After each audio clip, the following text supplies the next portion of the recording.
خوشی اور غم کی طرح غصہ بھی ایک نیچرل پروسیس ہے جو ہم سب کو آتا ہے۔ ہم میں سے اکثر لوگ چھوٹی چھوٹی باتوں پر بہت زیادہ غصہ کر جاتے ہیں، جبکہ بہت سے لوگ بڑی ریزنز پر غصہ کنٹرول کرنے کی صلاحیت رکھتے ہیں۔ الریجل میگزین میں شائع ہونے والی رپورٹ کے مطابق غصہ یعنی اینگر کا تعلق آپ کے ذاتی ریلیشن سے ہو یا پھر پروفیشنل لائف سے، دونوں صورتوں میں یہ آپ کو نقصان پہنچا سکتا ہے۔ بات کر لیتے ہیں غصے سے منسلک اسباب کی۔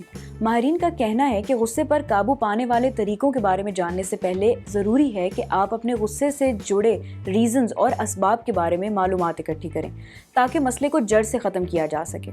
غصے کو دبایا جا سکتا ہے، یعنی اس پر قابو بھی پایا جا سکتا ہے، البتہ اس میں خطرہ یہ ہے کہ یہ اندرونی پریشانیوں اور بیماریوں کا سبب بھی بن سکتا ہے، جیسے ہائی بلڈ پریشر یا کوئی اور بیماری۔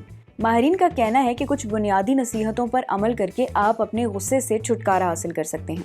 جب بھی آپ کو غصہ آئے تو سب سے پہلے گہری سانس لیں اور کوشش کریں کہ آہستہ آہستہ اور آرام دہ الفاظ میں اپنی بات کو کنوے کرنے کی کوشش کریں۔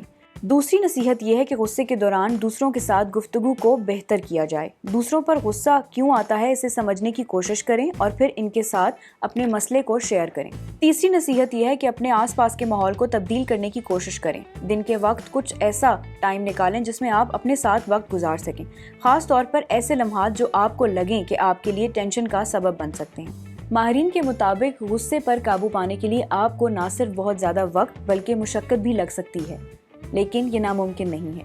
غصے کے جذبات کا اظہار صاف اور کلیئر الفاظ میں کریں، لیکن جارحانہ انداز سے پرہیز کریں۔